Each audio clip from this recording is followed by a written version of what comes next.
This is day 2 of 20 minutes a day for 365 days, and whatever happens, happens. Starting now.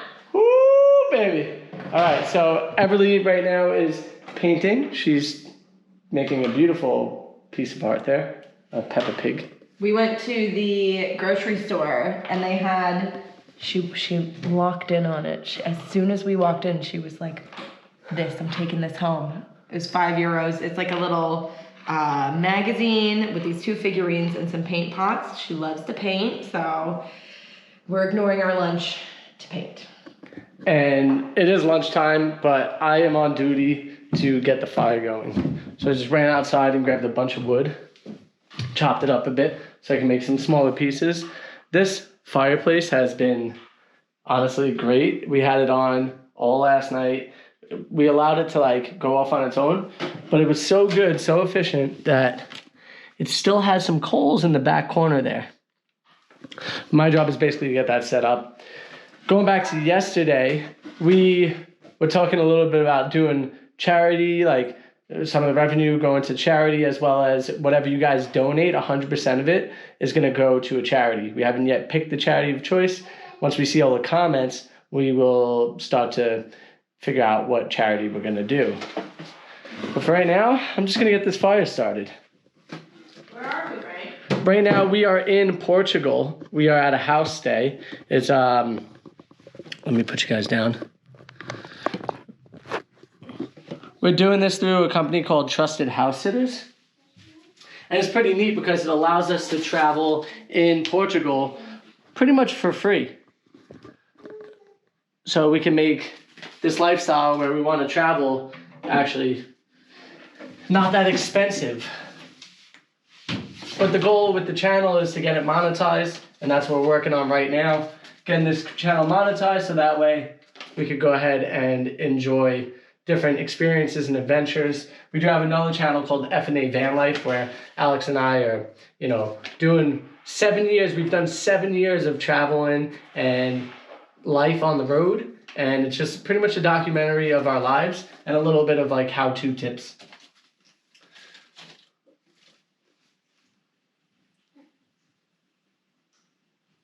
Let's see if we can get this going using just the coals that were already in there. So we don't have to use a lighter. Get that in there. Couple this up. Warm.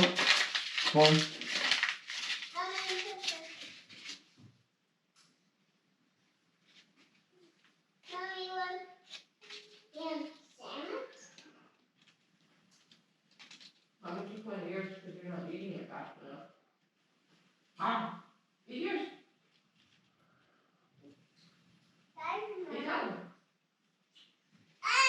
One of my other major goals with this channel is to just have community. This is a much smaller channel than the other one. And not saying that we don't have community there, but this is, I feel like, is going to be a little bit more intimate. And so whatever you guys say in the comments, I'm going to be able to read and talk back with you guys. So if there's something that you might want to see us do or go, or, if you've been keeping up with everything, let us know if you have any tips on where we are, and we'll try to go there.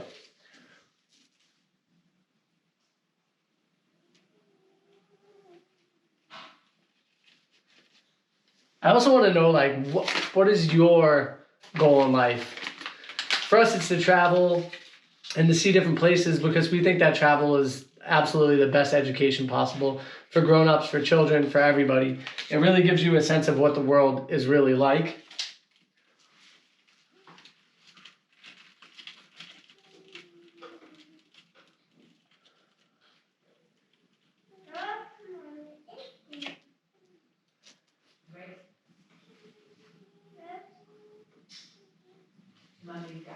This has proven to be a little bit more challenging than I expected. We need some more paper to get it going. You want me to bring you some recycling? I'll get it. Yeah, if you want to bring us a little bit of something.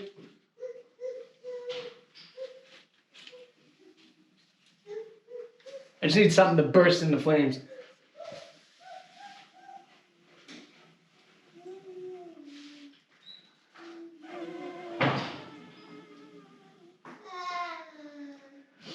We don't have a ton of stuff. You're gonna come over here with it, and it's gonna light up. Ooh, that's dusty. Yeah. You're doing a pretty good job, I feel like. Close. These exist everywhere, and kids really like them. What do you need, Elsa? You want to listen to Elsa music? Yeah, okay. Here you go, baby. Thank you, honey. You're welcome. This might light a little bit faster than this stuff. We are finding grocery shopping in Portugal pretty fun. We've been here for, is it probably like 10 days now? We started in Lisbon and did 7 nights between 2 hotels. The first hotel was a little bit crazy because it was a very small room and no refrigerator. So we basically ate out breakfast, lunch, and dinner. Which honestly, we didn't even have our bags. And I feel like when you land somewhere, it's like a little bit frazzling. You're trying to like catch your bearings or whatever. So eating out was delicious. I'm not complaining. The second hotel that we were at had like a whole kitchenette area. So there was a little cooktop where we could make breakfast. And then there was a fridge so we could get some snacks. Ooh, excuse me. So that was nicer in terms of like we could eat out when we wanted to, but then eat in when we wanted to, or when it was like good for Everly's schedule too. And then now we're like in the middle of the countryside, like 20 minutes to anything. What's crazy is the difference in the cultural, like, it's the same culture, but almost nobody, at least it doesn't seem as a lot of people speak English up here in the mountains. There's a lot of more Portuguese just We're in Lisbon, it was in like general. Everybody spoke. Yeah, you didn't even have to speak Portuguese. But when you travel, you should try to learn the language. At least that's what we attempt to always do. It allows us to have like a better experience only, and people are so nice. One thing I found amazing, the culture is super family friendly. So a lady literally opened up a cash register just for us with the baby, and they were like, "You with the baby, come here, and you go first." And then other people were able to follow in line. Even the older people, like the older generation, they followed in line behind us instead of us letting them go. Typically, when we're at a grocery store, we tend to let the older people go. But it's crazy how it's like kind of the opposite when you have a family. I guess they know things take time when you have a family, and you know, to let you go first is pretty easy on them, which is really cool. What is it like in your culture? Do you let people go in front of you? Do you hold doors for people? I know that I always attempt to hold the door for everybody. It's one of the things that I feel like is a really easy way to give back. Yeah, we got this going without a lighter, guys. Just peel this apart, get this in here, and then we're gonna throw some bigger logs on it. This guy is some cork. This is another thing that's really cool about Portugal. There is cork trees, oak cork trees, pretty much everywhere, and this is one of them, and they burn super slow. So we're just gonna lay that on top because it's already up. It's already burning. It's already hot from last night. So we're just gonna put that on top, and then we're gonna lay the rest of our logs on there. How beautiful is that? I love me a good fire. And I'm a bit of a poker, right, Alex? You're definitely a poker. I love to poke at the fire, like when we've made a fire at a campground or in the middle of the woods. I just like kind of chill there, poke away. There's something really beautiful about having a fire. Oh, my lens. Sorry, guys. Your glass is fogged up. So we'll take a couple pieces and lay them in there, and this thing should get roaring here soon. There's one. We'll use these big ones here on the side. Just drop them on top.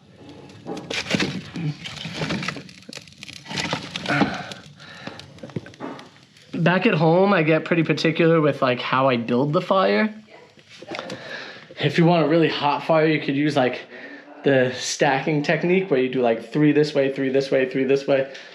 And that will get a blazing fire really fast. Some people like to do the TP fire. That's a fun one. Did you show them how cool the wood was?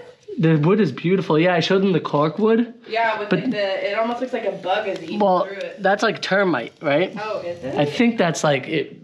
Maybe. I don't know. You guys let me know. But the cork one is the one that's really unique to Portugal. You'll see a ton of cork bags and cork wallets and just cork material in general. Cork wine? They use cork in insulation as well here. And so this is one of the ways that they get it. But I think it's illegal to cut down now. I don't know. There's something like 80% of the world's cork comes from Portugal. Yeah. But you can't cut it down yourself. Otherwise I guess it's like fined. Industrial. That, and there was something about like a king. That's what the guy here was telling me. Like some old rule. Yeah, basically ruled it where you're not allowed to cut it down. Just anymore. like how we just got an old rule from 2011 emailed us today. And it was like, you have to register your dog if you're going to live back in Canada in the county that we live in. And it's funny because it's like $30 if they're not spaded or neutered, or $20 if they are. And it's like if your dog runs away, it's basically for the community to pay for other people that And then I guess you get a tag?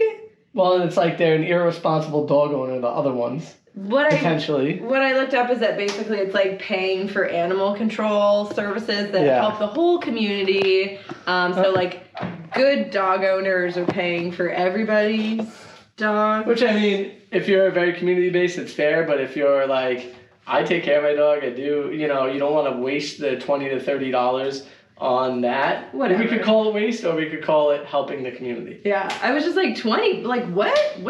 And then I was like, oh, this feels a little bit like a money grab by the county. And I kind of Googled it, and it was like, yeah, but you know, pays for stuff for other people. So that's okay. We'll pay to register the dog. I asked my sister, who's lived in the same county for a really long time, and she has a dog, and she's like, oh, I've never done that. And I was like, oh, well, apparently it's been a rule since 2011.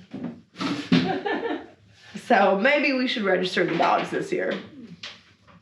She's ripping and roaring, man. Yeah. So this fireplace actually somehow heats the entire house? There's a heat exchanger inside it, and that heat exchanger has a water pipe going through it, and then that you water... have something on your nose. Do I? Either you cut yourself really badly, or you have like ash. I have ash. Definitely ash. Yeah. Oops. So I You're guess... sniffing the fire. You should have told me that I had something on my nose. But there's lines that go through to each baseboard heater, and that allows the heat exchanger to heat up the water, and then that makes it to these, and then it radiates heat out in the whole entire house. And supposedly that heats this whole house in the wintertime when it gets pretty cold out here. It doesn't get... Probably only a few days where it gets freezing. They might get a little bit of snow, but nowhere near what we get in Canada. Nowhere near at all. Yeah, it's you know, Canada is its own beast when it comes to cold and snow, and we do live near the border of like the United States, so it doesn't get brutally cold compared to what it does up in the north. Up in the north is probably so freezing cold, it's ridiculous. But yeah, this is the house stay we're at. It's beautiful. They have wood set up already for us. Here in this area here, they have like a little wood shed where everything can stay dry. This basket was in there, so we're gonna toss it back in. This is all the wood that they have sitting in here. That should definitely get us through 5 total days of staying here. But this property is just gorgeous, and it's been a nice reset from being in the city in Lisboa. That's another thing is, I don't know what happened, but the locals here call Lisbon, Lisboa, which is what you say in Portuguese, but the English have changed it to Lisbon, and a lot of people just call it Lisbon, even though it's Lisboa. The other nice thing is Everly has been really enjoying being here and being in Portugal. She's learning some of the language. The people are so incredibly nice to her. She's just like, obrigada. All the time. Obrigada. Come this way. What do you got here, babe? There. Okay. We've been having tons of pastel de nata, which is like the traditional pastry here in Portugal. Our very first one was from Pastels de Blenheim, which is like the ultimate, like original source where the monks made it. I think it was 1834. So this is, and then we've been having it at like nice bakeries and things like that all over Lisboa. So this is going to be our first, like, I don't know what this is a grocery store pastel de nata. It was warm when I picked up the pack, so they're fresh, but I mean, it's definitely not going to be like top quality, but like, let's see what like the low quality ones. Do you think it's going to be a flaky crust and crunchy crust like? Look at the little swirl on the bottom. Oh, that's cute. Okay. You want to bite? Okay. They're good. It's pretty good. They're better warm. They're I'm not not. mad about it though. They're also not overly sweet like some of the other ones we've had. They're pretty dang good, and they're pretty cheap, right? I think it was €2 for the whole pack. For 6 of them. That's like a nice little Everly dessert. really wants a bite. You want one, Everly? Okay, we bring you one. I think the pastry's not as flaky, but like for at home, €2 treat. Okay, come take a You bite. have a bite of mommy's? It was the teeniest bite This is another thing that I absolutely love about traveling with Everly is she's getting to try different foods. And she seems to really like a lot of different foods. You like it, baby? Is it good? Yeah. She's just smiling. Are you a statue? You gonna move? Is your favorite color to paint with black? The pink? Oh, it looks like you're using a lot more black than pink though. That's okay. I'm just saying. That's why I thought and then also the black is in every color. Let me see what you're doing over here. Ooh, it looks nice. I think the thing is that once you use black, it's hard to use the other colors, especially with no water. You don't have any water for her to dip the brush in. I'll bite that. You want to bite of daddy's? That was a bigger bite. That was a much bigger bite. Now you know you like it. Here, let's see. Let's finish this here. What's with the smile? Oh my goodness. You got 2 minutes left, right? I'm just finishing my pastry. Yo, look at that fire. It's roaring right now. Oh, mommy's coloring now? Mommy's painting? Mommy's really good at painting. Really? Do you love painting? What do you love more, painting or crayons? Paint. She's got her mouth full of pastel de nata. Are you gonna finish it? No? Oh, you're drooling. Ew. Eat your food, baby. Swallow it up, okay? She's like, I don't know if I want to swallow that up. Look at this fire, guys.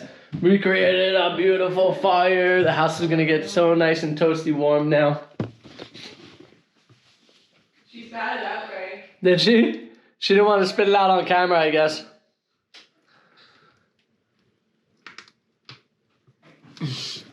I think Everly was trying to be nice and not spit it out on camera.